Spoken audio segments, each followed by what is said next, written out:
Hello again, and welcome to Faith, Family, and Politics. I'm your host, Joshua Cummins. And we know that you're already subscribed to Revolver Broadcasting, because why else would you be here, right?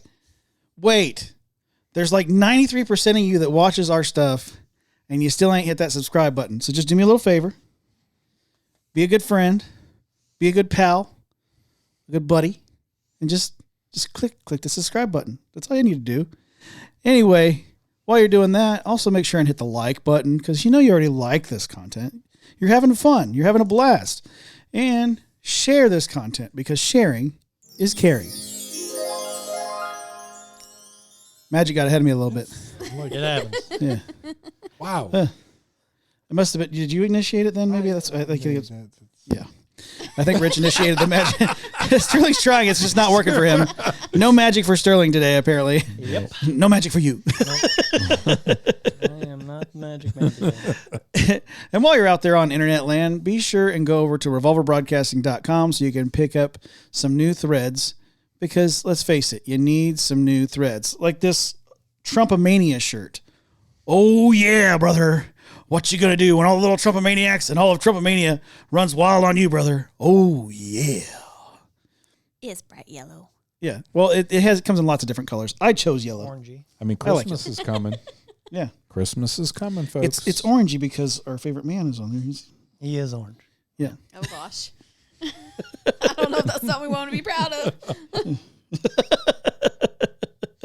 It's his. It's not jaundice. It's just spray tan. You can buy it in a can. Yeah, they just this rattle can before he goes on stage. Done. Make sure your eyes are covered. Don't worry, I did. They're orange anyway, so that'll be good. Wow. Now that the What Bills. else is new on Revolver Broadcasting? Let's Huh? reel this back in. Isn't there something else new He on is the a site? big fish. He is a huge fish. They don't tell you that. Yeah, Sarah, you bring up a good point, and thank you for noticing. We have a new section on the website called on revolverbroadcasting.com called the News Chambers. Now, currently, there are only a handful of stories, but you're going to notice that they're going to multiply. They're going to be coming out more and more. So just make sure you keep checking in, because we're going to keep putting out those news stories, things that matter to you. And don't worry, we're real news over here. We're not going to give you anything that we haven't verified ourselves. No fake news here. That's right. We're not fake news, because they never turn the cameras around. Crowd. Yeah. Huge. So the thousands in attendance, right? People over there. Our crowd's right here. Oh, that's right. The All crowd. of the crickets over there. So many crickets. They won't turn the camera around because it's a cricket army. So as you see, you have some other folks here, unless you're listening on audio, and you've heard other folks here. To my left, we have Rich Rosati. He is the guy. I am the guy, and I know a guy. And they pulled me from the crowd. Thank you very much. Thank you for being here, sir. You're welcome. Sitting in for your lady. Crystal is she's on a fact-finding mission. Fact-finding mission. Yep. Can't tell you where, folks. Adventures. Yep. Fact-finding. That's pretty cool. Can't turn Crystal around. No, she's going to charge straight forward. She's going to wait till the end of the weekend to turn around. And then across from Rich, you know him, you love him. We call him the perfect producer. Not true. Sterling Metcalf Allen. Thank you for joining us, sir. No problem. Thanks for being here. Yep. Thanks for being here, Josh. I'm glad you're here. Well, I think that's I how should it be. works. It's been a long day for us. A very long. Woo! As y'all know, because they're posting videos. Yeah, we're working hard for you. And last but not least, one of our favorite message bringers, and she's also happens to be married to the perfect producer, Sarah Metcalf Allen.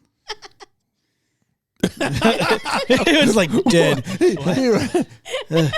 I think I heard the crickets. Yeah. Chirping I was away. excited about it. That's the button next to the pink one over there, Ryan, if you want to hit them crickets. Yeah. Whatever. Yeah. I don't know what to say. 13 years. And look what I get. Oh, those crickets went on perfect for producer. crickets went on for a while. They're good crickets. They won't tell you. So Sarah put together a message for us in very short amount of time, and we're very appreciative of her because we love our home team. We won't go into too many details on how that actually happened. It's a new record. You don't need to know the behind the scenes. It's a new record. But she could definitely go into the Sermon Olympics. Hey, that could be in 2028. Yeah, I mean, you're definitely gonna do better than Reagan at breakdancing. If you haven't seen it yet, go over to Sterling's reaction to the Olympics TikToks. She can do the folding chair really well. The folding chair. Or the, what was it, dry worm? It's a dry worm. Yeah. Great. So what is the title of that message, Miss Sarah? The writing on the wall. Hey. What? It's got our faces. Wait, Oh my. huh? Yeah. Wait. That expression is about how I felt when When you found out you're bringing the message? I'm going in blind, but I'm happy about it. That's me telling you about it.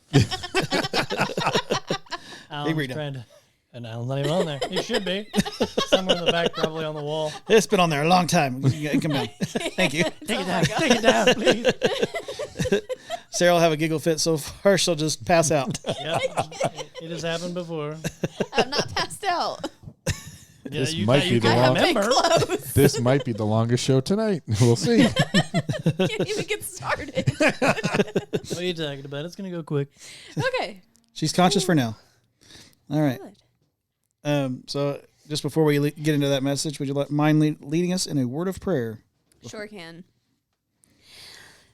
Lord, thank you so much for letting us be here together. And while not every aspect of it was planned, I just pray that you will lead the conversation and be in the conversation, and that we can still learn from each other and learn from you, and just bless Revolver Broadcasting and everyone watching and or listening. In Jesus' name I pray. Amen.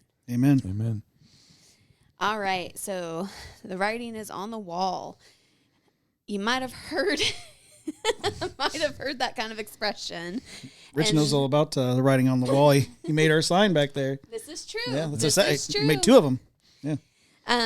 So there are a lot of phrases, common phrases, or words, expressions that are used in society or have been used in society that some people might not realize actually come from the Bible.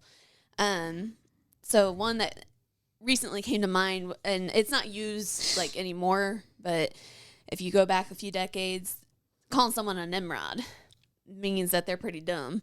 They did something stupid. Well, Nimrod was an actual person in the Bible who did something dumb. That's where that came from. A phrase like the forbidden fruit. That is Adam and Eve, the forbidden fruit. By the sweat of your brow. As old as Methuselah. Listen. She was old. Methuselah, again, is an actual person. He was the oldest person in the Bible. A Philistine, that's a Philistine. Or another name, that's a Jezebel. Two not good names. Those are biblical. Those were people. There's a reason why they are used in that way, why they have that meaning. And we got to leave Kamala Harris out of this. I wonder which one of those she fits under. Okay, we're I'm gonna keep thinking going the on. latter. So even not as mean or derogatory or whatever, for everything there's a season. Eat, drink, be merry. That's Be from the fruitful Bible. and multiply. Be fruitful and multiply. That, see eye to eye. Feet of clay. That one starts getting into closer. It's actually the same book as what I'm going to read from. Feet of clay. And then writing is on the wall. Those two both come from the book of Daniel, which I just recently have been reading in my own personal reading time. So that was, keep reading. Last time I was on here, I was talking about Just keep reading. keep reading. Just keep right? reading. And I'm glad that I have been reading because that helped me be able to do this tonight. But for real, the writing on the wall, it's just interesting how so many things that we say or think about, it's so much inspired by the Bible. And some of it's good, some of it's bad, some of it's just a thing. This one So what do you guys think of when you hear the writing is on the wall? It's, to me, that's what's there, and that's what it's going to be, and this is what we're going to do. It's right there for us to do and see. Yeah. Yeah, I was gonna say to me it means I've already seen what's coming. That's what when I hear writings on the wall, things are happening, and I'm aware of what's happening and what's going to come of it. Okay. What about you, Sterling? What's it make you think of? I don't know. Something obvious. Like the writings on the wall. That's just something that's obvious. Something that can't be changed. Like Okay. like rhetorical. Mm-hmm. Yeah. Okay. So let's look at what the story actually is and what the writing on the wall is. Yeah. So we're going to Daniel. This is one of Sterling's favorite books of the Bible. It's a good book. It is a good book. It's got a lot of your Sunday school stories in it. You know, Shadrach, Meshach, and Abednego, Daniel in the lion's den. You might have even heard about the writing on the wall in Sunday school. It's not quite as common, though. I know all the teachers were writing on the walls in Sunday school. So chalkboards and stuff. But anyways, so... Yes, I know. I said anyways. We're moving on. No. This story is from Daniel chapter 5. Belshazzar, the king, made a great feast to 1,000 of his lords and drank wine before the 1,000. Belshazzar, while he tasted the wine, commanded to bring the golden and silver vessels which his father Nebuchadnezzar had taken out of the temple which was in Jerusalem, that the king and his princes, his wives, his concubines might drink from them. So, little history. Nebuchadnezzar says it is his dad. He is the one who captured Judah and Jerusalem. And when he did that, he took all of the gold and silver, all the precious, valuable things out of the temple of God and brought them back to, Babylon. Well, Belshazzar's having this big party. He's like, hey, let's drink out of those really fancy things that we got out of the temple. Oops. So that's what they did. They brought out the golden vessels, and they drank from them. They drank wine, and they praised the gods of gold and silver, brass, iron, wood, and stone. In the same hour came forth fingers of a man's hand and wrote over against the candlestick upon the plaster of the wall in the king's palace. And the king saw the part of the hand that wrote. Can you just imagine? They're having a party. They're probably drunk as all get out. And who knows? I don't know if they had any kind of hallucinogenic things. They probably did. He probably thought he was just having a fever dream. Like, what's this hand? Oh my gosh, it's writing on the wall. But then, it kind of wakes up. It's still there. That what? The writing. The writing was still there. Yeah. It says that the king's countenance was changed. His thoughts troubled him. And this one's fun. So that the joints of his loins were loosed. And his knees smoked. He's over there acting out. I got this. Reading. Another. For those who are listening on audio, you gotta go over to video. To get and watch. I did it for you. When I read that the other night, I was like, yeah, he peed his pants seeing the hand on the wall. Let it flow. Let it flow. And so he cried aloud, bring in the astrologers, the Chaldeans, the soothsayers, all these wise people or whatever. Mystics. What is that? Obviously, this is not of this world. So it's interesting. I'm paraphrasing, obviously. But Anyone's ever written on a wall before? It probably was pretty new for them. Let's call it a whiteboard. Oh man! In all honesty, though, he knew that this was not normal.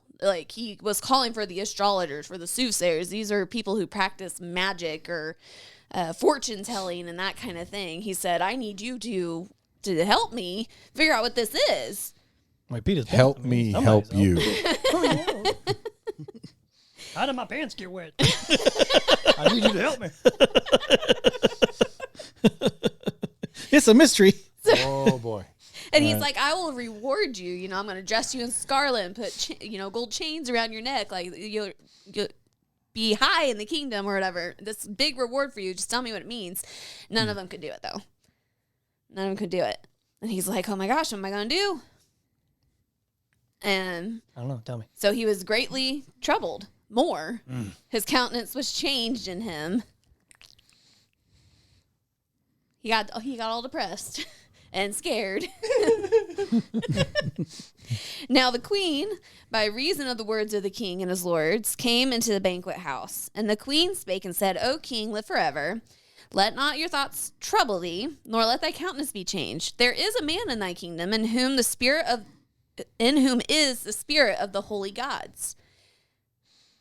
So first off, queen, woman power. She's thinking, not just feeling. Throw that out there real quick. She's thinking, not just feeling. And What are you trying to say? I feel like there's a little like there's a little jab jab. there. Yeah. She's thinking, not feeling. Okay, I see what you do. girl power. No, she's trying to encourage. Yes, I know I did it again. Okay. No. Stop crying, husband. There is a man who has the spirit of the holy gods in him. So she knows. Holy gods. Yeah. That's interesting. Yeah. In the days of thy father, light and understanding and wisdom, like the wisdom of the gods, was found in him. So, I mean, Daniel was well known. He'd already done things with Nebuchadnezzar. You know, he had interpreted Nebuchadnezzar's dream. Even when they were first brought to Babylon and they tried to force them to eat the food that was sacrificed to idols, and he's like, we're not going to eat that. Just give us vegetables and like water. And they looked healthier than the people who were eating the king's meat, like that had been offered to idols and stuff, because it's a whole Jewish law thing. And God blessed them for that. You know, Daniel was close friends with Shadrach, Meshach, and Abednego, and they had already gone through the furnace of fire at this point. So they are well known. So it is interesting. In whom is the spirit of the holy gods, and was, there was wisdom of the gods found in him. Remember him? Yeah, him. I know him. Yep. His name is Daniel. Let him be called, and he can interpret this thing for you. So then Daniel is brought in for the king, and the king says to Daniel, art thou Daniel? Well, the queen knew Daniel, but apparently the king did not. After all these things that he had done for his dad and the kingdom, somehow he doesn't know Daniel? What is this king doing? He's not in the right mind, obviously. I mean, he lost everything. So. I mean, he's like Biden. He's throwing a big party. What am I doing? What? Who? What? Throwing a big party, getting all drunk and whatever else, and abusing God's holy items. Mm-hmm. Are you Daniel? Are you Daniel? He might still be in that fever dream. Is that chocolate chip? But yeah, so basically he promises them the same thing. If you can interpret this, then you will be, highly rewarded and whatever.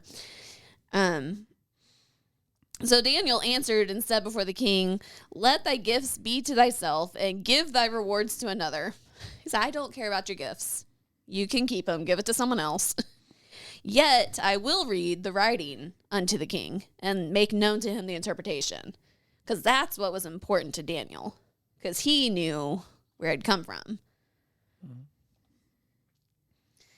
O thou king, the most high God gave Nebuchadnezzar thy father a kingdom and majesty and glory and honor. And for the majesty that he gave him, all people, nations, and languages trembled and feared before him. Whom he slew, and whom he kept alive, and whom he would set up, and whom he would put down. But when his heart was lifted up and his mind hardened in pride, he was deposed from his kingly throne, and they took his glory from him. And he was driven from the sons of men. His heart was made like the beast, and his dwelling was with the wild asses. They fed him with grass like oxen, and his body was wet with the dew of heaven, till he knew that the Most High God ruled in the kingdom of men, and that he appointeth over it whomsoever he will. And thou, his son, O Belshazzar, hast not humbled thine heart, though thou knewest all of this. It's like, remember how your dad was king and, Babylon, this is a great, mighty nation, and your dad did basically whatever he wanted. But then God took it all away from him because he was not honoring him. And he became like a beast until your dad recognized that God is God and in charge of it all. Do you remember this? Is this ringing any bells to you? Like, yeah, man, your papa was a Rolling Stone. They both had liquids involved. So you knew this, you should be remembering this, but thou hast lifted thyself up against the Lord of heaven, and you have brought the vessels of his house before thee. You're using his gold, his silver, his cups, things that were blessed and only used in the temple because they were for him and for his priests to use.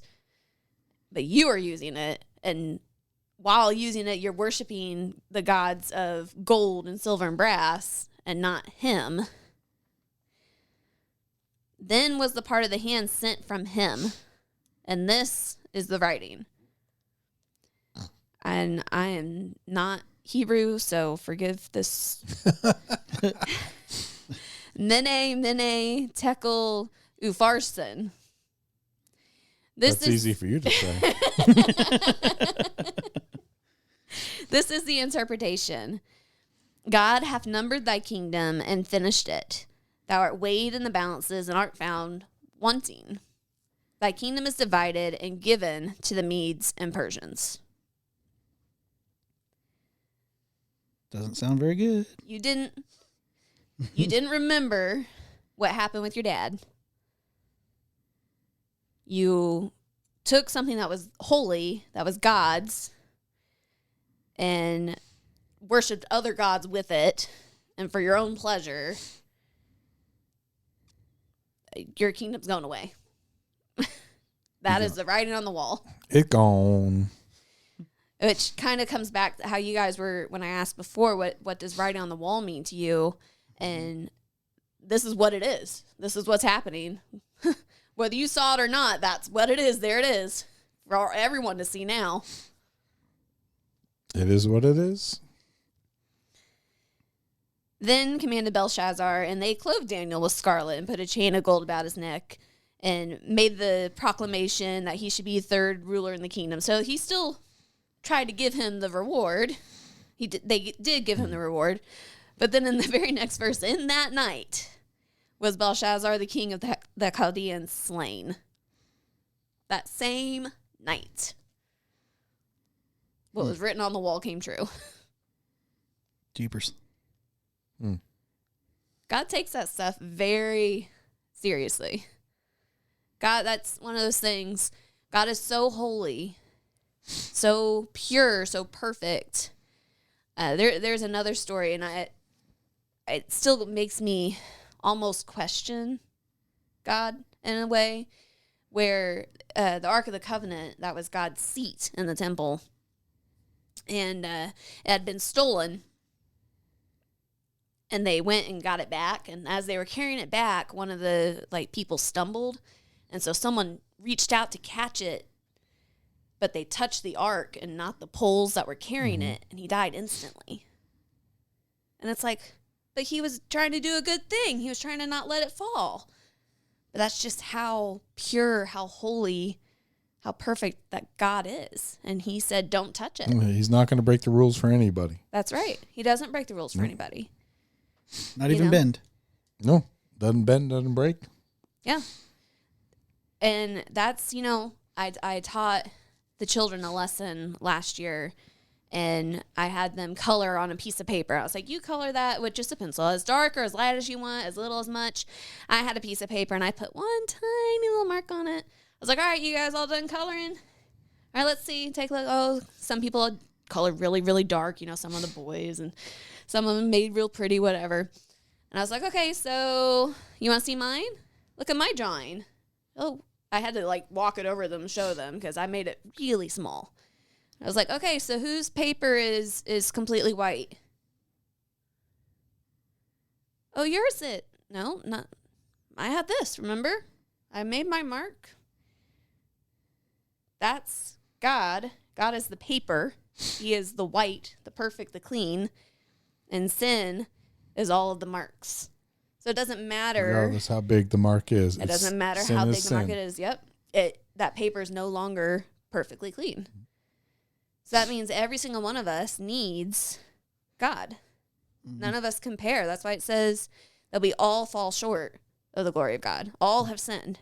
Yeah, Romans 3:23. It does not matter what you've done, whether it's one tiny little lie or you hit your brother one time or, you steal a pencil from school, all the way up to, child molesters and murderers and all this stuff who we think of as that's the really big stuff. To God, it's all the same.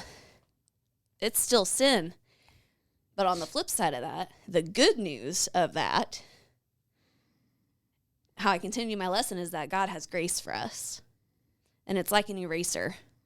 And if we just ask him to, he'll take that eraser and blot out those marks. And I erased my little mark. And I went over to one of the other kids' papers and I started erasing his paper. And it was getting clean. And it's like, God can clean anything. And he wants to. So we have to recognize that we're not perfect. That we all have this mark against God. But God loved us so much that he sent a son who died on the cross, rose again. John 3:16, John 3:17, he sent a son not to condemn the world. He's not here saying, I'm God and holy and you can't be near me. You're all going to hell. No, that's not why he sent his son. He sent his son not to condemn the world, but that the world through him might be saved. Yep. He loves us. He's not trying to condemn us just to condemn us because he is big, bad, mean God. No, he's loving God. But he's also perfect God. And so we needed his son. We need his son. I always try to put it in terms of like a courtroom. If God were the judge, I mean, he is the great judge, right? Mm-hmm. Then the devil would be the prosecutor because he's going to try to point out everything you've done wrong. Mm-hmm. And he's real good at it. Oh, yeah. He's the best prosecutor that there ever was. But then if we've got Jesus Christ in our heart, then we've got the best defense lawyer you could ever have. Because when the devil tries to point out evidence, Jesus can go, what evidence? What? Where'd it go? Huh? And everybody be looking around for it because they don't see it. It's gone. Covered it in the blood. Just like when he healed the man's ear after it was sliced off. I can't remember who sliced his ear off. The guard. I can't remember. There was a Roman guard. His ear was sliced off. Peter. Yeah. And so but then Peter. yeah, he's like the rest of us, right? Because we're all. I think every modern day Christian that really truly believes is all like Peter. We get a little overzealous. We get a little dive a little too deep sometimes, and we think that we have to take action on X, Y, and Z when God's got it. But also, when we make those mistakes and we say we're sorry, he'll make it as though it never happened, and that replacing that ear and putting it back where it was, and as though it never happened. It's that same perfect picture of that. Him being a defense lawyer and saying, what evidence? I don't see any. Do you? Yeah. Yep. So we just have to be mindful. We need to look. Is the writing on the wall for us? Is there something that we're doing that is dishonoring God? That's dishonoring his people, his belongings in a sense, What are we doing? And can we do better? And who should we think of if we happen to see writing on the wall? Who are we asking what it means? Are we asking everybody else? Are we looking for that astrologer? And, because that's a big thing. It's still a big thing now. What's your sign? Yeah. I I used to be into that, like reading the horoscope thing. You know, talk about I'm a this and I'm a that. You know, wherever your birthday lands, and it's all written in the stars. No, it's not written in the stars. It's written on the wall. No, it's written in the book. That's right. For us, we have this, and man, what a gift! Yeah, what a gift that we have this, all of it. You know, 66 books of the truth. That's right. Daniel had, Moses, the law. He had stuff from David, so some of the Psalms and like Proverbs, because Solomon. He didn't even have his own stories yet until he lived them. And he definitely didn't have the New Testament where Jesus is. I mean, I would say that you could argue that took more faith to live during his time than now, because he didn't have all we have all these tools at our disposal now, and the signs and wonders weren't exactly, they're kind of drying up at that point in the was it OT, the Old Testament as we call it. It's kind of, it's not as prevalent as it was earlier in the books, and so it would have been really difficult to believe, to have faith. So I can't imagine not having Jesus as a defense lawyer at that time, and not knowing that you could even try to do that. Yeah. So it's awesome to have this for sure. Yeah. Are you looking towards the horoscopes, the astrology, the soothsayers, whatever, other religions, good works? None of that's really going to help. Find you a Daniel, someone who's known. He was known for having the spirit of the holy gods in him, for having wisdom and understanding. Find you a Daniel who can help you figure out what that writing on the wall means. Now, hopefully it doesn't mean you're going to die right away. That's what happened here. Hopefully that's not what it means for you. Well, I'll give you a chance. He had a chance. He told him, and I bet you, because there's other stories where God does not punish. The book of Jonah, the whole city of Nineveh, he was going to destroy it, like wipe it out like he did with Sodom and Gomorrah. But Nineveh repented, and so he didn't. So if Belshazzar had thought to repent, there's a chance that he might not have been killed that night. Or, on the other side, can you be a Daniel to someone? If you do know God, if you are reading his word and living the right way, are you known for that? Are you known that you have the spirit of the holy God in you? That you have wisdom and understanding in you? Can you help somebody understand when they're struggling with something? So many things that you can think about with this. So many things. Those are all really, really good questions, and I like the being someone's Daniel, because I like to give advice, as Sterling knows. Him and I have had a lot of discussions. I try to be as helpful as possible, but I'm always honest when I don't know the answer. Like, I really don't know what to do there. So we have to just lean back on more scripture and try to find out what that answer is.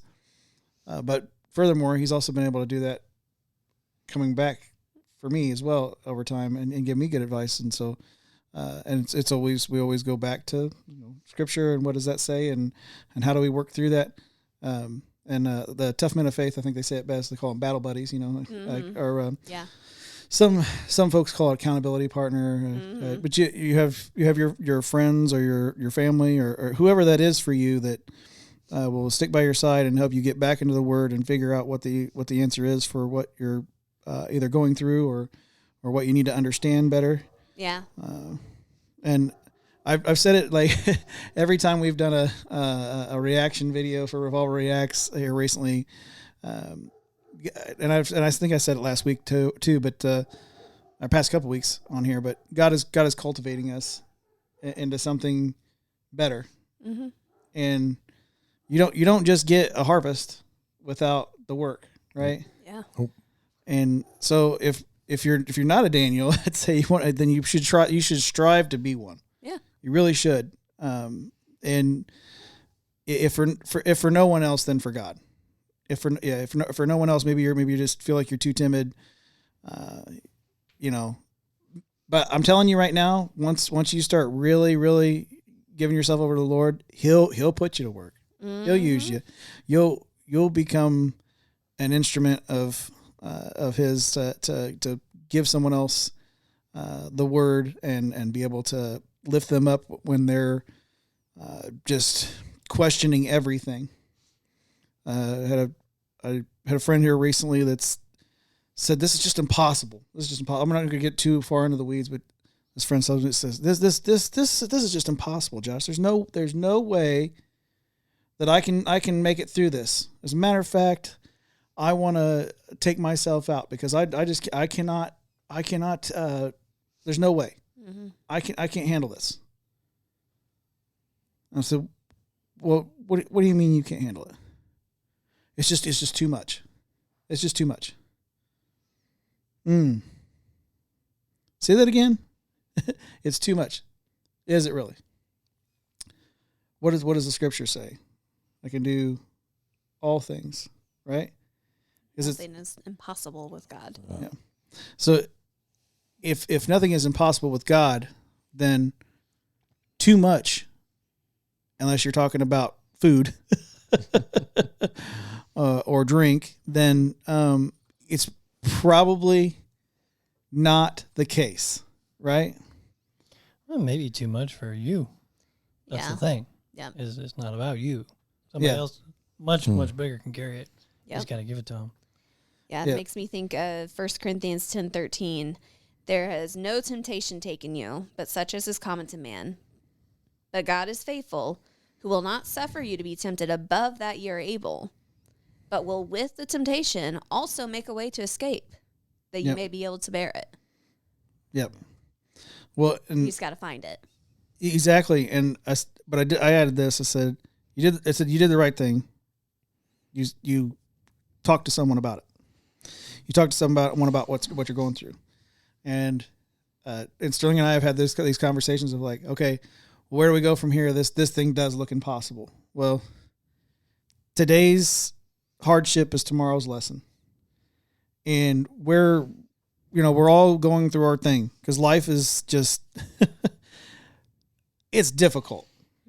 Mm-hmm. No matter if you're in a valley or on a mountain, you're probably in a place that's like, oh man, that just seems insurmountable. But I guarantee you, no matter how good or difficult your life is right now, it's for a reason.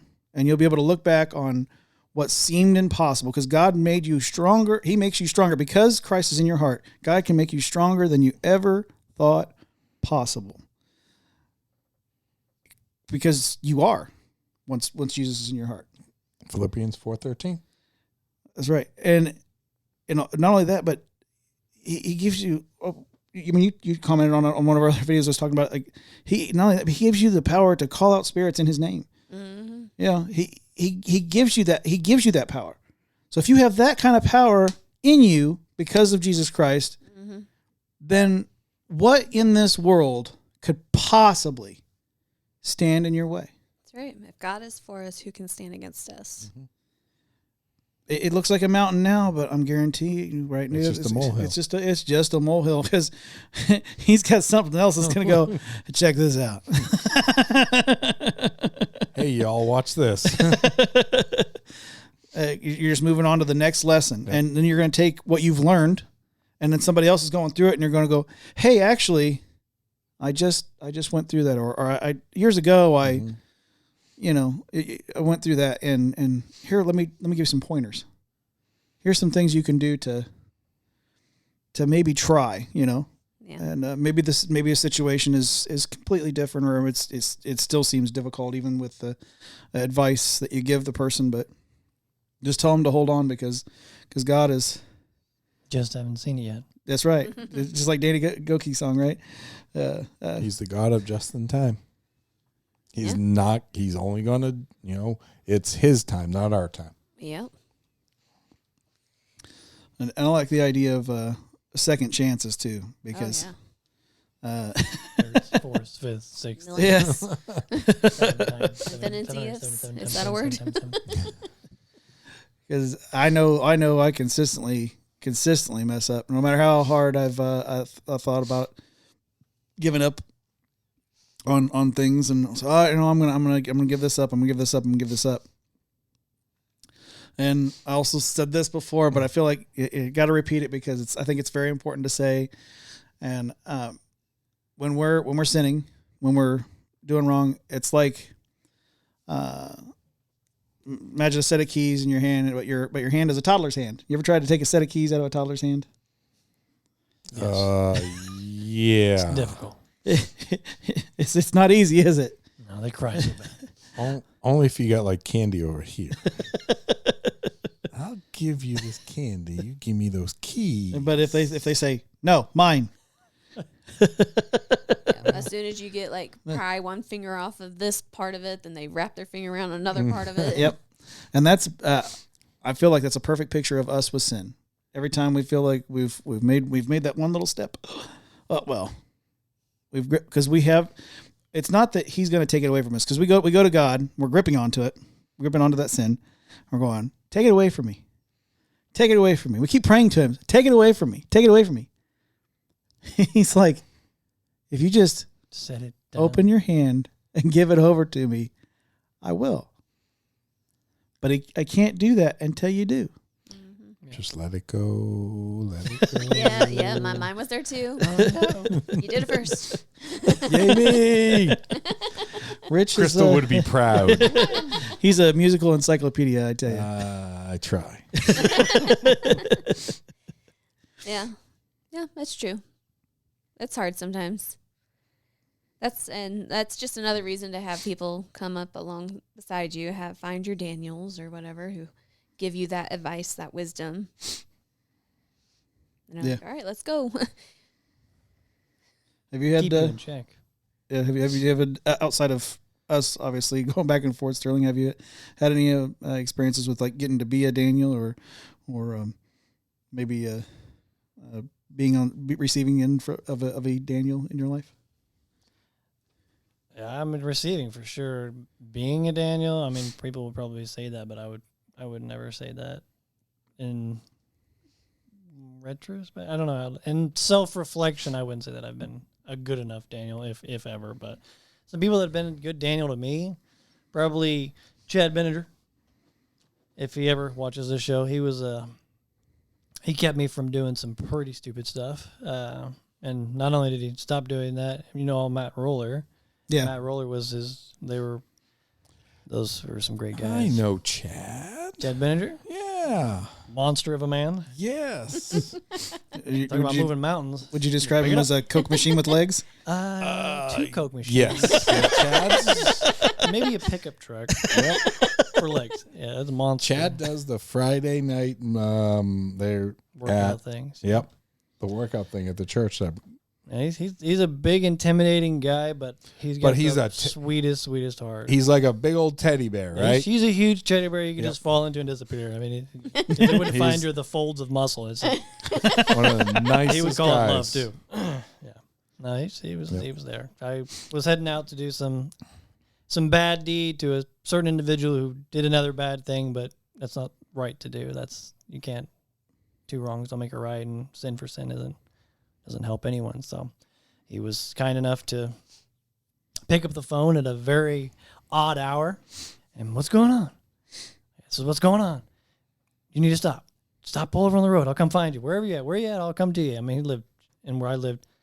I mean, that's saying a lot, So he was definitely a Daniel. And then Matt Roller was a youth pastor for a long time before he became the pastor where he's at now. And he dedicated a lot of time to kids and stuff. But I think that's why I have such a slight passion for helping kids and things like that, is because I saw him do it in a way that not everybody did. Like, he wasn't like, he was down to earth and kind and understood and listened and went out of his way to do things. And he was there as well. So it was like, Chad stopped me. At this point, I didn't give up. I kept going. And then Matt was there at the end, like, all right, I'm going to put my hands up. I know what you want to do. I was like, but let me talk to you about Jesus real quick. So I was like, okay, let's talk about Jesus. Talked about Jesus, and it ended up doing like a whole 180 with the thing. Ended up being able to be a blessing to the individual that it happened to, not the other individual, but the other individual that was very confused about what happened and thought he was going to be murdered and beat up, and for all the choices that he made and everything. And I turned around and showed him love, which at the start of that had no thought of ever doing that.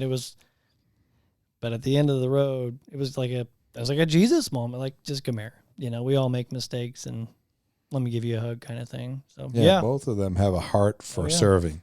Both. They really do. They just. So probably two of my Daniels. Yeah, I think none of them are named Daniel though. Yeah. Well, my middle name's Daniel, if it helps. Well, there you go. Josh is my other Daniel. Josh has been there for me. Hi, this is my Daniel. This is my other Daniel. And this is my other Daniel. Daniel 1, Daniel 2, Daniel 3.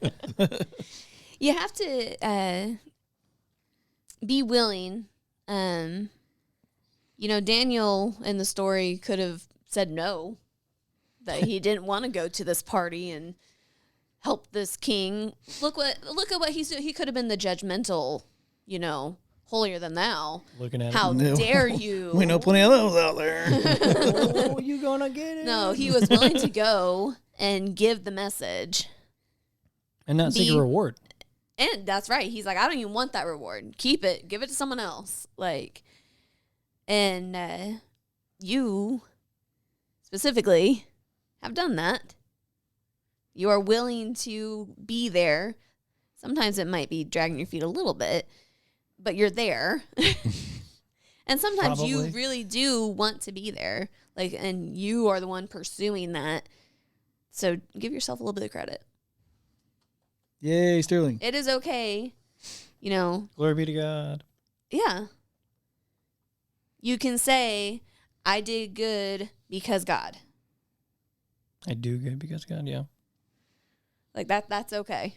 You can be proud of that. And sometimes, I talked about, having the wisdom, the understanding, obviously as best as you can, reading this, praying, that's how you're going to gain all that. But sometimes you still just don't know what to say, though.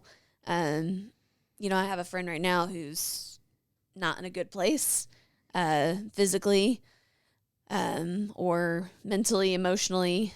And she calls me, and I'm glad that it seems like I'm having Daniel moments with her, because every time she calls me, there was one time specifically she said, I have to call Sarah. I'm feeling really down, and if I call anyone else, I'm just going to keep feeling down because they're just going to add to my downness. Mm-hmm. But if I call Sarah, she's going to make me feel better. So she called me. I made her laugh a couple times. And she's like, yep, I'm glad I called you.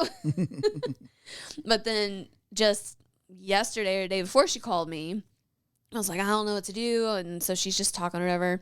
And she's like, I don't know if I should take this path or this path. And I'm like, well, do you want to stick to what you believe is true? Or do you want to bend the truth a little bit? And she's like, ooh, hearing you say it like that, I don't like that. But sometimes you just have to be willing to be there and listen. And then I took what she said and I was like, all right, this is what I'm hearing you say, is that your choices are stick to what you believe is true or bend the truth. Those are the options that you have presented to me. You need that sounding board sometimes. I know I've needed that with people. So I'm happy that I am having the opportunity, the chances to be that for her. And have you had that where you've been on the inverse, where you've had someone? Oh, absolutely. I let's talk this out. I have to speak it. Because in my head, it's just going all over the place. Yes. Anyways. No. All right, you guys. Take it away. I don't want any more.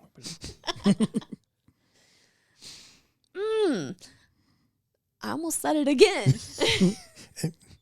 It's a work in progress. We love you. Anyways. We no longer love you. See, y'all missed the beginning. Shoot. The pre-show. But no, Julie Ward was huge in my life as a young person, like teenager, even younger, child, teenager, and still now. Hugely. I would go to her all the time, and she would be that sounding board. Or Mrs. Donna Salter. I would write something. I'm like, okay, this is what I'm thinking. But then when I would reread it, I'm like, wait a second, does that actually make sense? So, Mrs. Salter, what do you think about this? She's like, oh my gosh, Sarah, that's amazing. How did you think of that? And it just reassured me, Or sometimes it'd be, well, are you sure about this aspect of it? Maybe you mean this. Or what if you thought of it this way? I all the time. People at work do it for me. People at church still. Like I'm still trying to learn and grow. So definitely, I've had many Daniel-esque people. I feel like that's the whole point, right? The verse that you read, there's always that way out. Like he gives you a Daniel. Right. Well, yeah, the temptation, always a way to escape. Yeah. Yeah, and there's always room for improvement. I mean, no matter how far you may think you are in your walk, you can always learn something new and gain more spiritual growth. There's just always room for improvement. Because, like you said, that one mark is all it takes to mess up that piece of paper, right? So we've got a long ways to go before we can fix that. Yeah. What about you, Rich? Any moments where you got to be a Daniel or had a Daniel? I don't think I've been a Daniel. You got an opportunity next week. Be looking for it, guys. Surprise, surprise, surprise. But I think when we had moved down to Virginia, we were looking for a church. And we went to so many different churches. And, it's you want to find that one perfect church. And like we had gone one like 15 miles away, another one, 2 towns down, and we're like, okay. And then we're like, we're just not there. And literally a minute from the house where we lived, we decided to go to this one church. And the pastor, I will never forget him for the rest of, the first time we met, we introduced us that night. He called us and said, do you mind me coming by to visit and all that? And I was like, the same day? Right. When was the last time ever a pastor's come that same day? And, he did what stuck with me with him, Pastor Don Paxton, thank you very much. We should not sit, soak, and sour for God, right? A lot of people, they get just so... right? I'm going to sit. I'm just going to be mad and all that. And it's like, that's not how we were taught. That's not how we should be. And it was just that really, for some reason, stuck with both Crystal and I. It was like, we say it all the time, Why you sit so concerned about that? Yeah. It is what it is. It's done. Let's see what we can do to move on. And it just, for some reason, that always stuck. And there were a couple of times, he asked me to kind of, help him, with his, sermon. It was kind of funny. He would always call me the Yankee, right? And, moving down south, right? And he did this one time. He'd always meet with the kids, right? Have a little 10, 15-minute time. And he goes, all right, kids, I like everybody. There's this one group of people I don't like, Yankees. Those Yankees come down, and all of a sudden he looks and goes, "You see that guy right there? He's a Yankee." And I went, and I was like, "But God teaches, and we need to love people and all that, and we're going to, I'm gonna, love him, right? He's going to be my brother in Christ, and he's going to be my friend." Well, this little girl behind me taps me on the shoulder, and she goes, "You're not a Yankee, are you?"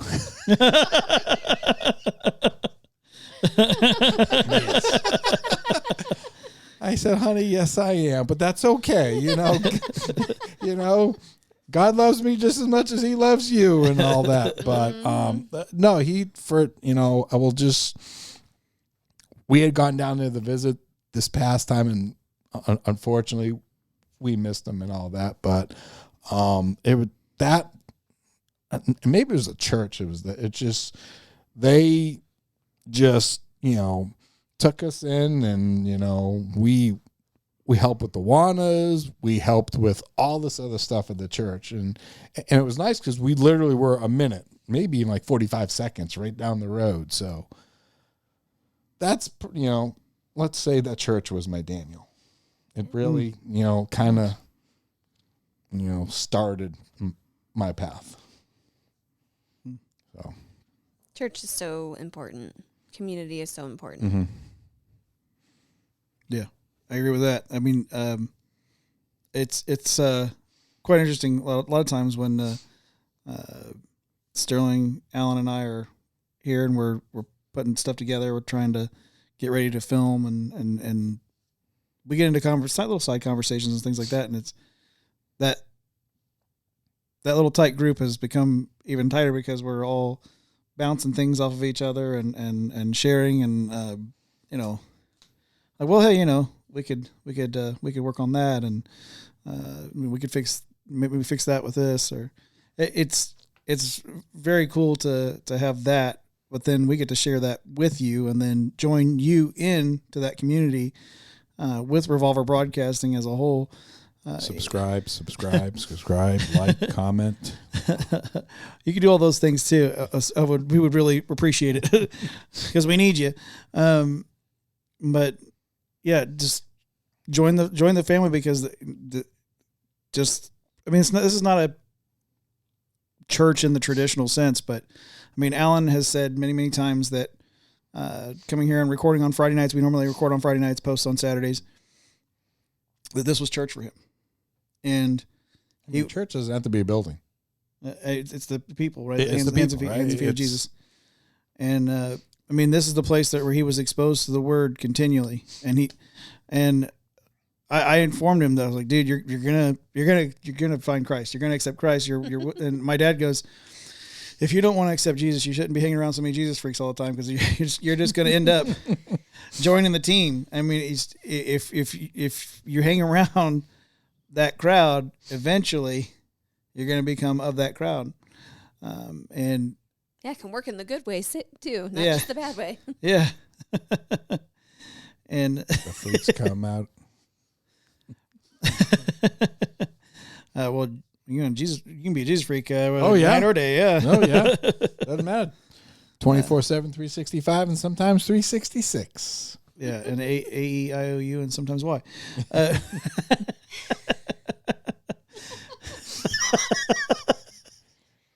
Welcome to Revolver. Naming combinations here. M-O-U-S-E. Yeah. But no, it's fantastic to watch this community grow, and more and more we have people commenting and sharing and just emailing too, because they've been telling us their stories, and that reminds me as well. Like, if you happen to be on our website, revolverbroadcasting.com, if you go scroll down to the bottom of the page, there's a place where you can actually fill out your information and you can send us an email directly. It gives you a little place to put in what you want to say, and we'll correspond with you. As a matter of fact, I get the first email and then we kind of work from there. But we want to hear from you. We want to know what's going on with you. I mean, hopefully one of us can be your Daniel and help you through something. Or maybe you got a suggestion for us, and maybe you can be Daniel for one of us. You never know. So make sure and reach out and send us an email. What are we looking like on time there? 60 minutes. Perfect. Hey. It's almost like I've done this before. Once or twice or 100 and some odd. 2, 3. What is it? You multiply by 9? I think so. But you divide by 9, apparently. So that's going to roll us right into our segment. We've done this a few times now. We call it Clueless Kamala. I can imagine what can be and be unburdened by what has been. Clueless You know? Kamala. Clueless Kamala. She's a witch. She's a witch. She's so silly. How do you know she's a witch? She floats. If she survives burning at the stake. No. That's mean. I'm not going to do that. I won't do that. Too far. Reel it back. Anyway. Douse it with some water. Right? Yeah.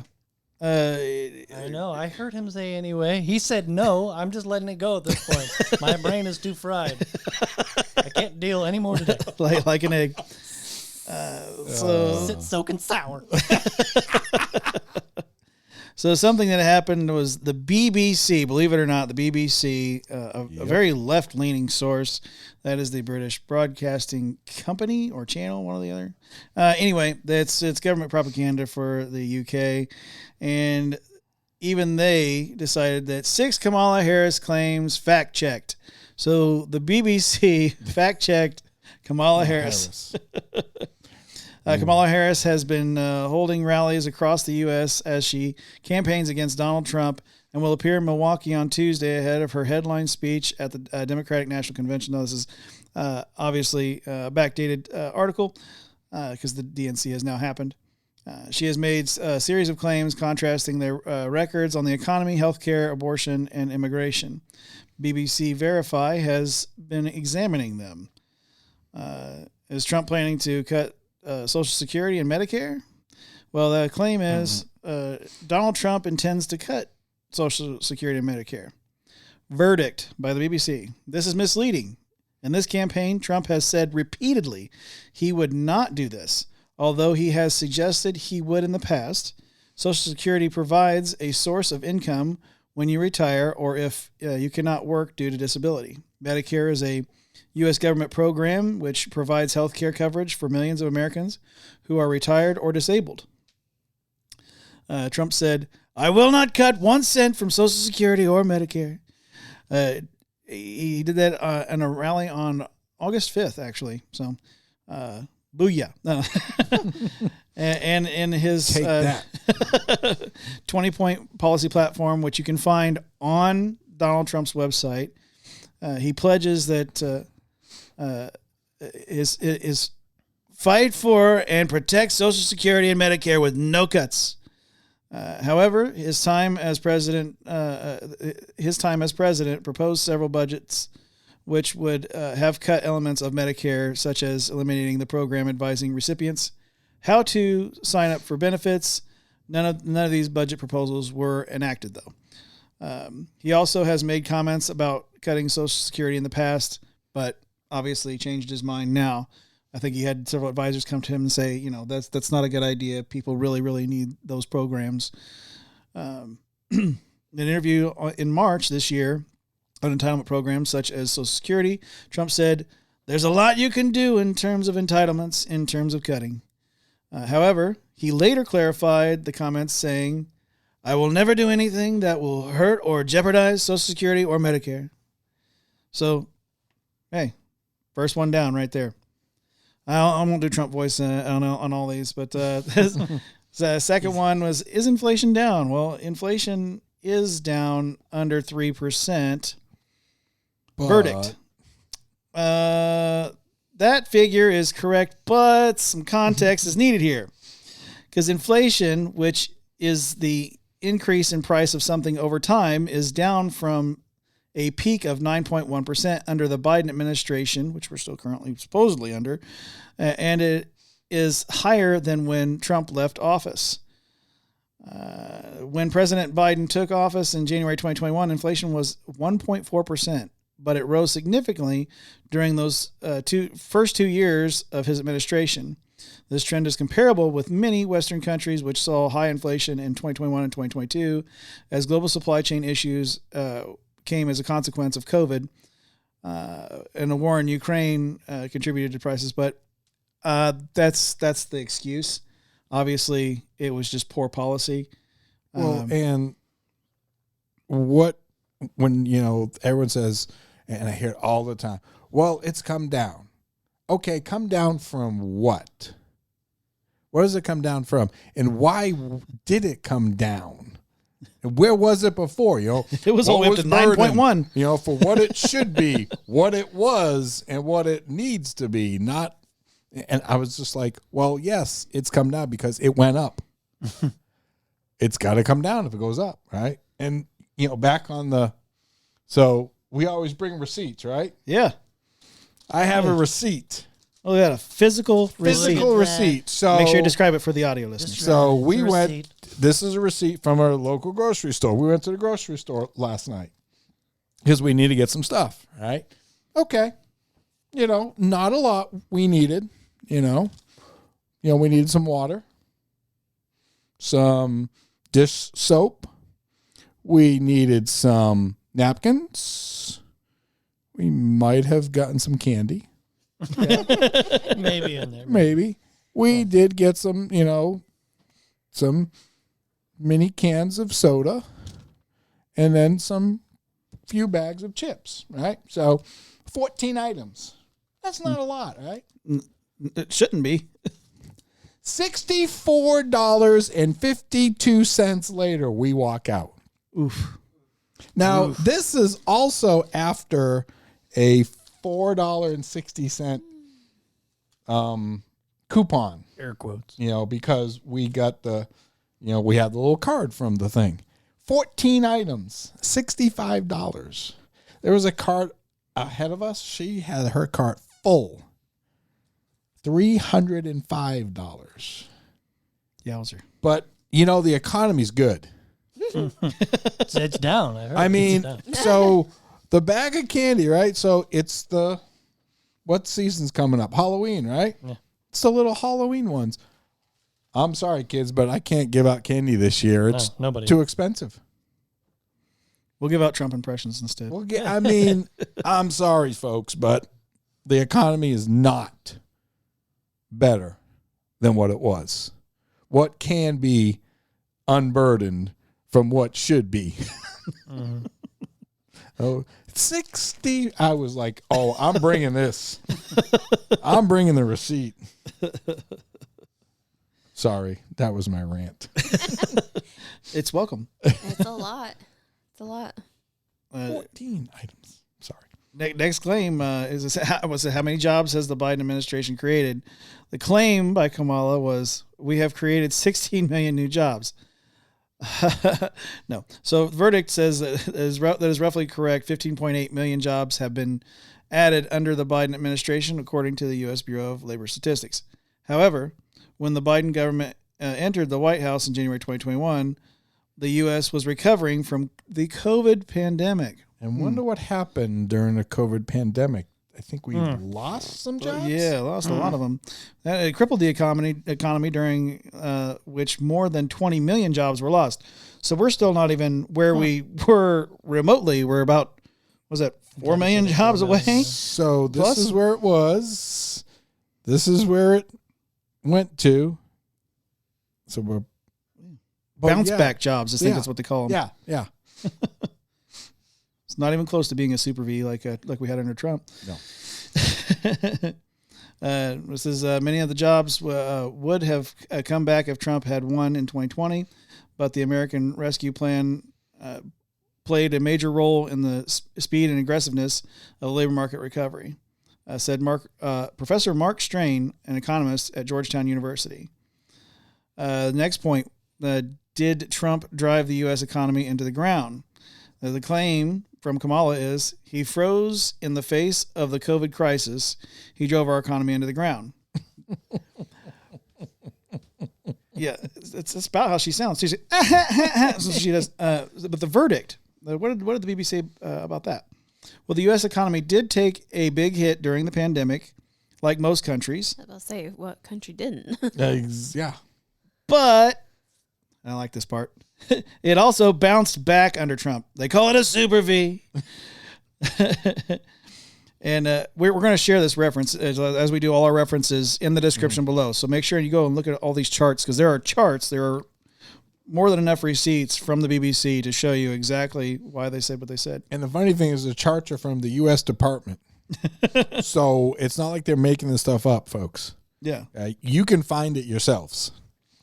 And you can see in that graph where there was a dramatic collapse in the economic growth in the U.S. during the COVID pandemic. However, following the pandemic, the U.S. economy bounced back under Trump. He implemented a series of measures to help it recover, including financial assistance for small businesses. He also gave us what do folks call it? Stimmy. We got to get our stimmies. Yeah. Stimulus checks. That made him very popular. The next claim says, did Trump tank the immigration deal? I think he was. So she says, we had a chance to pass the toughest bipartisan border security bill in decades, but Donald Trump tanked the deal. Just before I go into their verdict. Tanked what deal? He wanted to build the wall. The big, beautiful wall. What deal did they need to build when they were already doing it? He's already building the wall. She's the border czar. Was kinda. until they erased it from the internet. Don't let them fool you. She was appointed border czar. She's been there once, I think, maybe twice. But she's not been to Europe either, according to her interview with Lester Holt. Well, yeah. Have you been to the border? Well, I haven't been to Europe either. So what's the matter? And then she says, I don't understand the question. I'm like, well, the question is, have you been to the border? It's yes or no. It's pretty simple. I wonder how she did. I have. I've been to the border as many times as Kamala. You can't ask her yes or no questions. You have to ask her talking circle questions. Word salad. Yeah. Well, here's the verdict. Trump was publicly against the Biden administration's immigration bill, but voting on it was up to Congress. The immigration bill aimed to tighten asylum standards, increasing spending on border patrol, and allow for the automatic closure of the southern border to illegal crossings if a certain daily threshold was reached. It failed to pass a vote in February, with the majority of lawmakers in the U.S. Senate opposing it. Trump did not have a vote, as he was not an elected official at the time, but he did call for his Republican allies to oppose it. Trump also took credit for when the bill failed, saying it was horrendous, as he thought it was not tough enough on immigration, which it was not. Also, there was these little things called earmarks, which was, I think it was around somewhere between 70 and 80% of the bill had nothing to do with immigration. There was more money for Ukraine. Let's put it in the terms that most of you can understand out there. So if I were to say, I'm going to bring you a box of cookies, but Chocolate. when I hand you the box, it's mostly filled with crab cakes. Still a win-win. There's a few cookies in there. Not for me. I like crab cakes. Did you get what you were asking for? No. Or, No. No. Well, maybe. Yeah. You got a few cookies, right? You got cookies. But you got a whole load of crab cakes, and if you're like my wife Laura, who hates seafood, you'll be very irritated. That'd be the word I'll use for it. That you were handed. Crab cakes are gonna make the cookies taste funky. Yeah. Could be good. You never know. Thank you. That was the statement that I was waiting for someone to say, because that's what earmarks do when they're taste added funny? to a bill. They ruin. They make them funky. They ruin the proposal in the onset of the bill. They smell fishy. That's what they do. They are fishy, and it's true. Now, did Trump ban abortions? That's the next question they have here. The claim by Kamala Harris, in more than 20 states, there is a Trump abortion ban, many with no exceptions, even for rape or incest. Be sure if he were to win, he would sign a national abortion ban. The verdict. Now, if anyone has paid attention at all, you'll know this, bans were enacted by states after Trump left office, but as president, he appointed 3 justices to the Supreme Court who voted to overturn Roe v. Wade. Trump has said he would not sign a national abortion ban, which he has said that many, many times. I can verify it. He said it at every rally this year. He actually has a stance on abortion that I don't agree with. I really like the guy, and he's definitely my candidate. But he has a stance that I just don't have on abortion. I think it should be outright gotten rid of. But that's my personal stance. But he's the closest person to my values, so I've got to vote what I can get close to, right? But Roe v. Wade protected the federal constitutional constitutional right to abortion. Now that's not a constitutional right. So for nearly 50 years until it was overturned in June 2022. Now that is a false statement by the BBC right there, because it was not a constitutional right. That's why the Supreme Court actually overturned it, because it wasn't constitutional. And they turned it back over to the states, so the states can then decide what they would do with abortion. And passing it back down to the states should have been something that everyone celebrated, because each state could then go through and make up its mind based on its people. With smaller government? What? Right. Mind blown. So giving the power back to, the people? Of the people, we the people, by the people, somebody, for the people, somebody else. So we have to take responsibility for our own decisions. Wait, what? I have to be an adult? Just stop. Just stop. Wait, huh? There's consequences? No. Yes. What does that word mean? Just no. Anyway. It's called accountability. What's that word? It's got 2 C's in it. That's all I know. You know more than I do.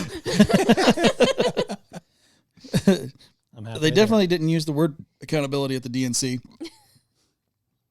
Well, they used the word joy a lot, didn't they? They did use joy and freedom, and they waved American flags, which is like, I thought the left hated American flags. They've been burning them in the streets and tearing them down, and all of a sudden they want to wave them and say that they're patriotic. And I even heard a few people in their speeches say that they were patriots, and that Democrats were patriots. And I'm like, but you vilified, maybe not you directly, but a lot of the left vilified people online. I mean, just dragged them through the mud for saying that they were patriots. Yep. Like it was a negative connotation that you could have to say you were a patriot for this country, that you had any kind of nationalism at all. Oh, you got kicked out of school for it. Yeah, it's called double speak. Yeah, it's both sides of the mouth. Two-faced, you mean?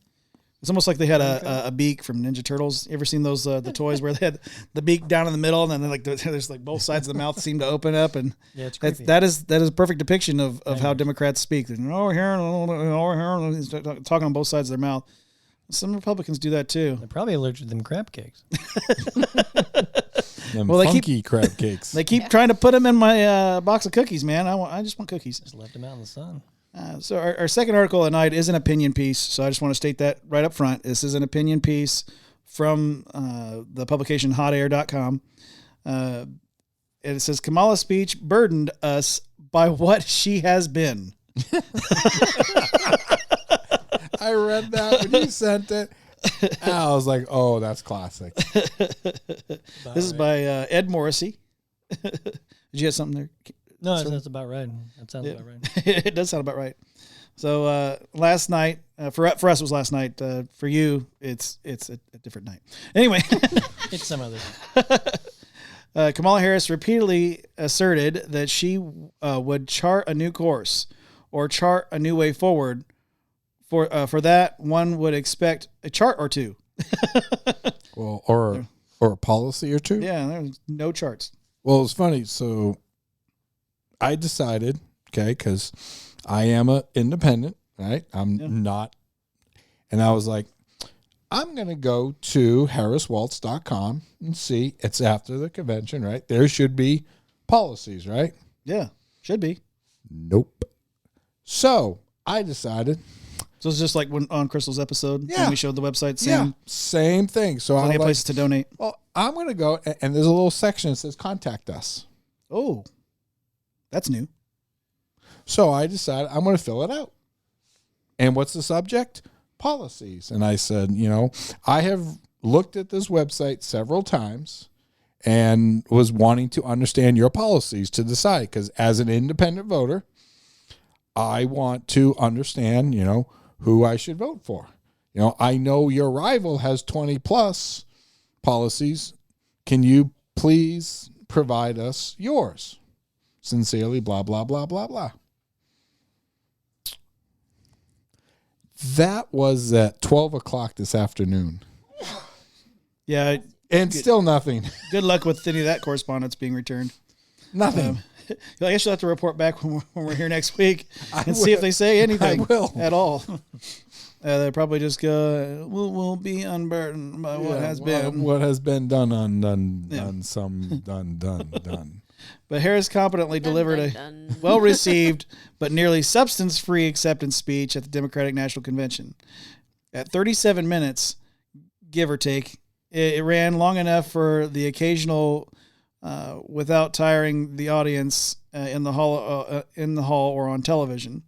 And Mirabilio Dictu, that's so I guess it's Latin, but it says, we never got the ubiquitous Harris incantation, we can be unburdened by what has been. I think someone told her, just stop saying that. Like, they're turning it into a meme. It's not good. So how long was her speech? 37 minutes. How long was Trump's? Like an hour and a half? Hour and 45 minutes at the RNC. Yeah. He regularly speaks for almost 2 hours, sometimes close to 3. I've seen plenty of speeches at Trump rallies. Because he actually covers topics. You mean like topics and policies, Yeah, not... it's weird. He also goes off prompter too. He's very famous for going off prompter because it gets boring if you're just reading the same thing every single time over and over and over again. It gets, you just can't keep people engaged. Yeah, I mean, I do training, sessions at my work, and of course, you have the slide decks and all that. But I hate it when people are just reading the slide decks and this blah blah. I'm like, I can do it myself. Just so as somebody who is the person reading the slides for training at work, I hate reading the slides at work. Yes. Because it is boring. It is boring. Okay, what can I do? How can I make this more concise? Or how can I make this more interesting? Get him a box of cookies with crab cakes in it. No, thank you. It's a reference. That's all those are there for. And I put it up there and then spill on other stuff. But I hate, I don't want to go too far off script. Otherwise, yeah. Well, you never know what you're land. Well, as you know, like when you and I worked at the license branch, there was a lot of repetitiveness there as well. Oh my gosh, yes. And so you had to figure out a fresh way to talk to the people in front of you because you gonna go crazy. Like, no wonder so many of those ladies that have been here for so many years were a little bit loopy because they just repeated themselves over and over again. I'm like, look, just say it differently. Instead of saying hi, say howdy. Instead of saying how can I help you, be like, what can I do to fulfill your needs today? Like, just anything to change it up a little bit. It's just, are you registered to vote? Would you like to register to vote? There's this election thing coming around. Would you like to just anything to change up your wording, make it interesting? I'd rather the old days. Just have a piece of paper there, your notes, and you read off the notes. This whole teleprompter thing is we have dummied down this. Yeah. Unfortunately, society at large has been dumbed down. We were joking about, accountability. And what's that word mean? Yeah. We were joking. Not everybody is. Well, and not only that, but we're going to see it as satire, and a lot of our audience is going to see it as satire. I don't understand satire. I don't know Mr. Satire himself. Comment on that. Please. No, he understands it. He just thinks there's a more clear way to express it. But if you go back and it'll be on Revolver Broadcasting channel on YouTube here very soon.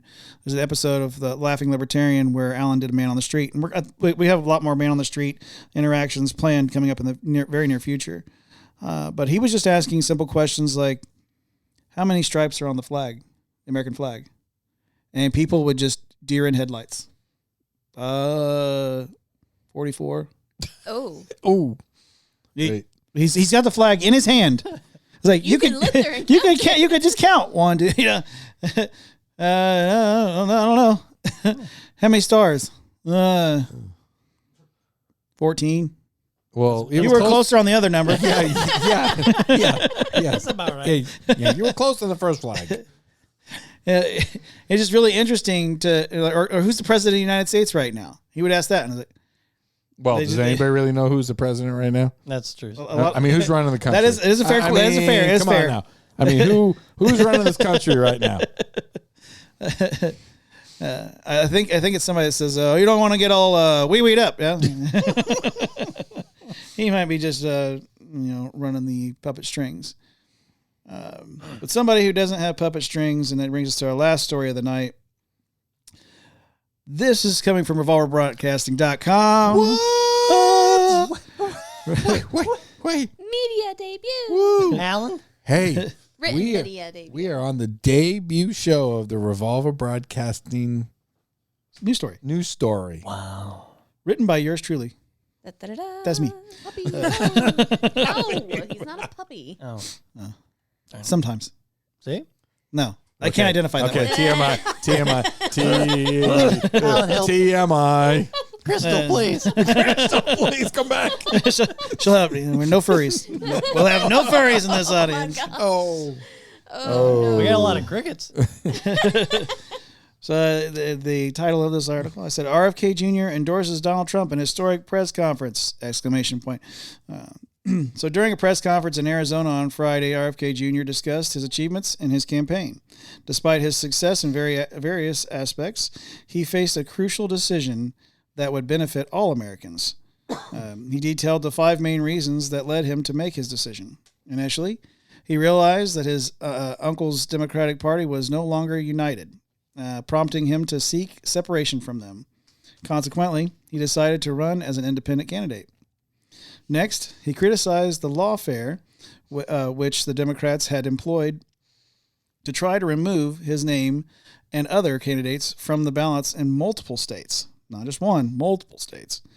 It's bad enough that they had even attempted to do it in one, but multiple states.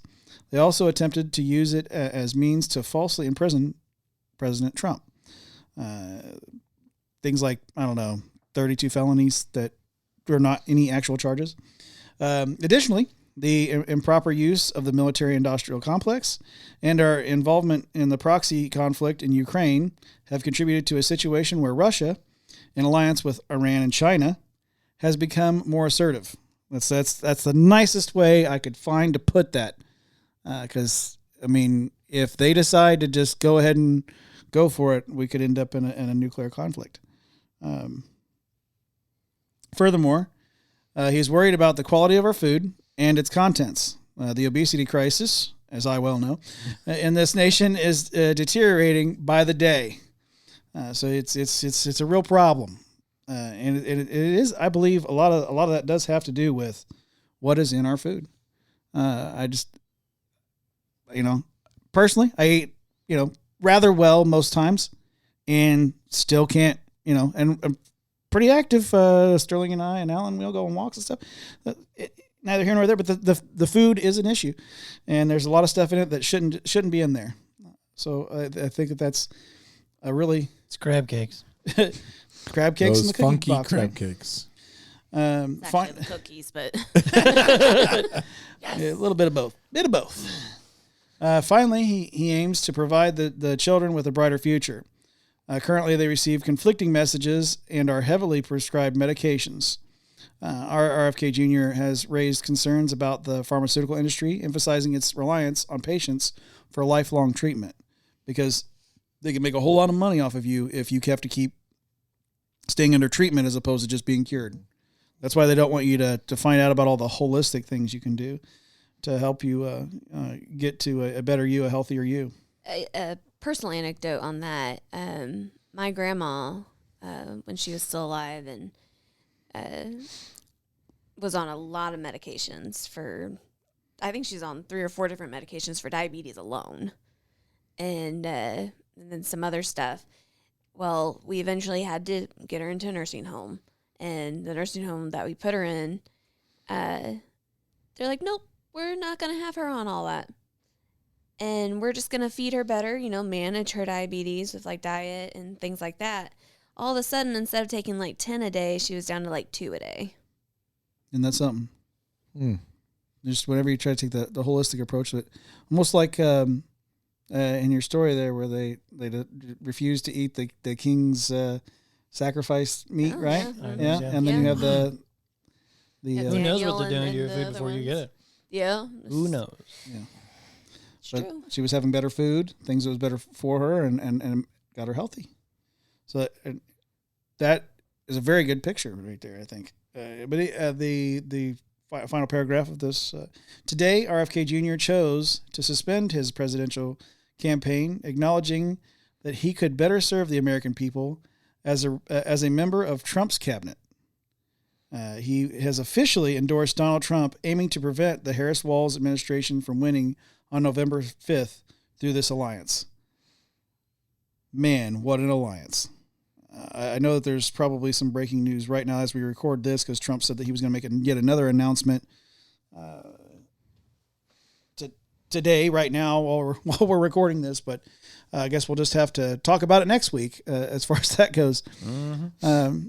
But I really like RFK. I really think that he's a genuine person. I disagree with him on a number of things, but I know that he does have a heart for this nation. I know that he wants to help get people healthy, fight against the corruption within the government.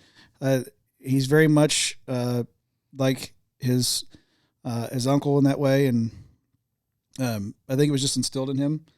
And I would love to see him in a place in Trump's cabinet and helping the American people in more ways than one. Does anybody else want to jump in on? No, I mean, it's good. No, it's interesting to see people unite from different sides and actually come together. Like, this is the better of two evils kind of thing, but I mean, it's good. It's about time somebody did it. Well, he put it like this, and I will say this is not a quote. This is not a direct quote. So, but to paraphrase some things he said, that the common ground was a much more with Trump than it was with Harrison Walz, mostly because Harrison Walz has zero policy, and he believes, just like Trump does, that Harrison Walz wants to destroy this country. What they've already, what the Biden administration, Biden-Harris administration has already done for this past 4 years. So that he believes that that's just going to get worse, which would be obvious, right? I mean, it's just 4 more years of the same thing. Whereas with Trump, worse. 4 more years of the same nothing.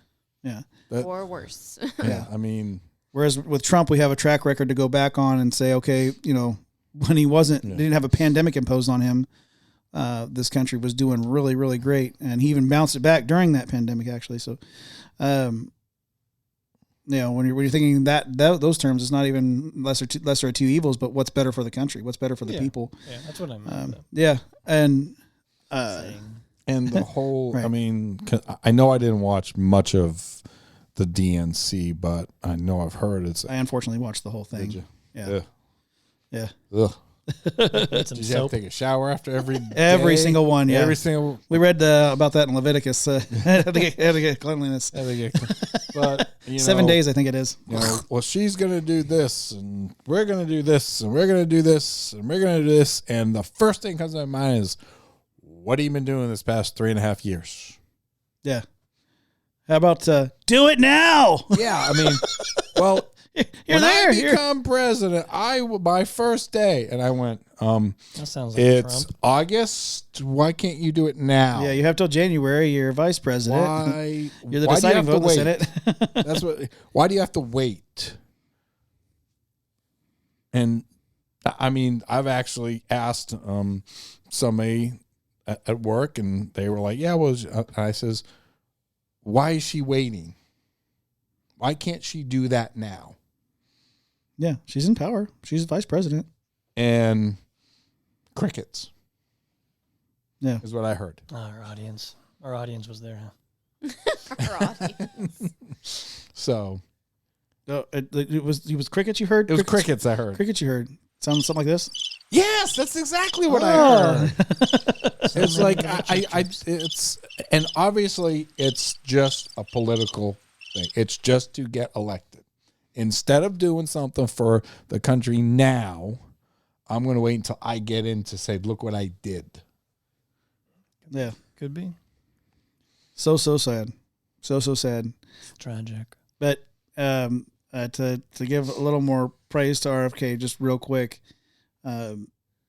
this guy's anti-corruption, and he talked a lot about the negative aspects of the vaccines. He talked a lot about people's health risks, how it's not a one-size-fits-all, that it didn't have any efficacy. He talked about that big pharma in particular. He rails against them, talks about the military-industrial complex, rails against them. He rails against just corruption in Washington, D.C. in general. And so have that guy now looking to be on Trump's team, it just makes for better for all of us. That's why I said that in the article. It makes it better for all of us. There's a decision that Americans should be able to rally behind, because whenever a country has so much corruption, you just follow the money.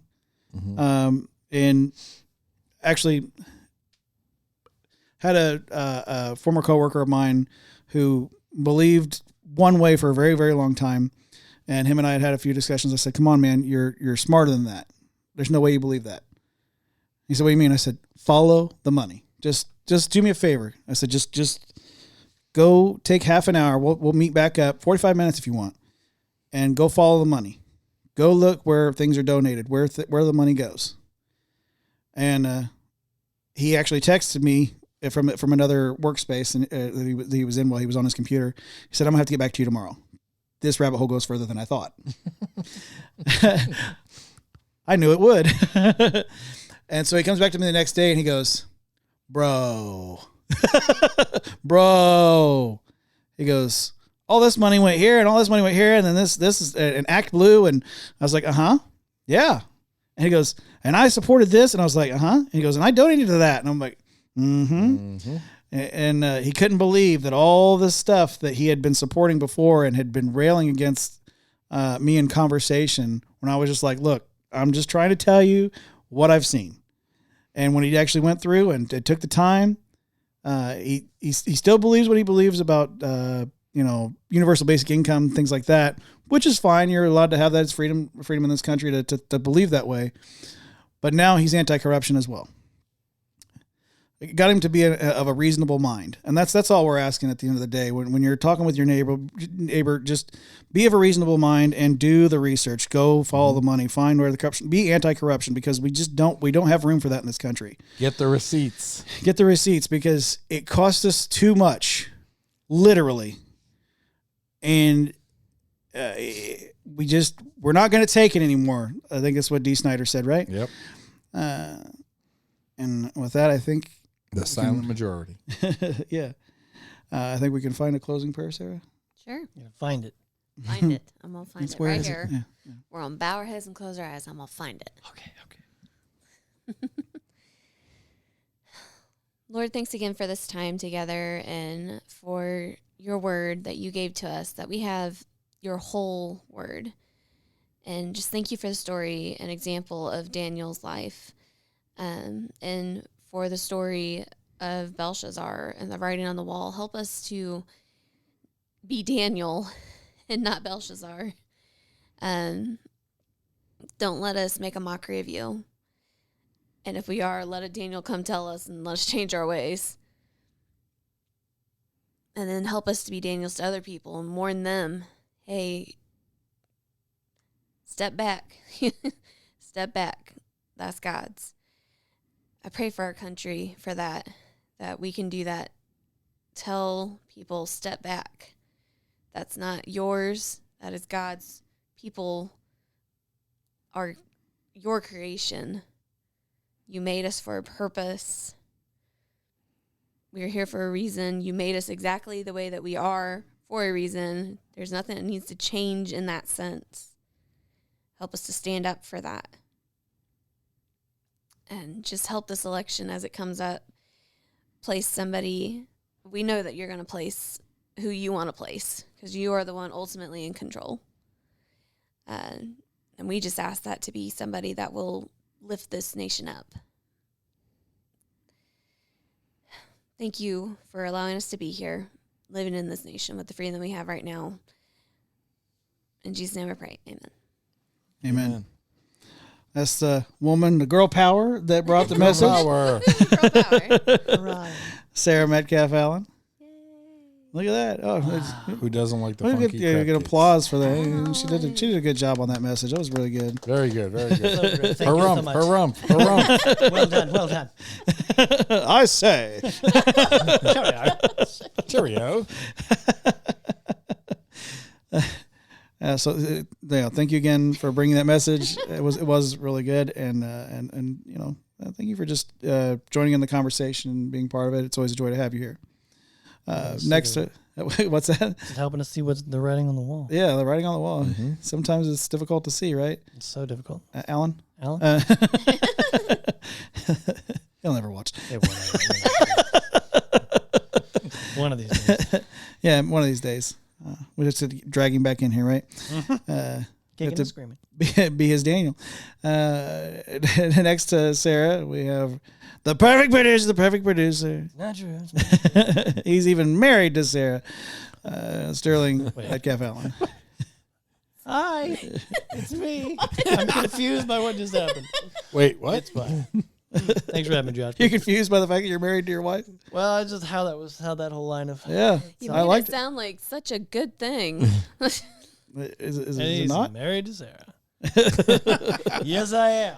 Yes, he is. There it is. See? It's a great thing. I meant it as a compliment. I meant it as a compliment. Good deal. Perception is not reality. That's the devil's lie. Yeah. It's the writing on the wall. Across from Sterling, we have this guy. He's got a guy. He's got a guy. And he is the guy. He's got a gal. Yeah. I got a gal. There we go. He knows the guy, but he I is know the a guy. guy, but I got a gal.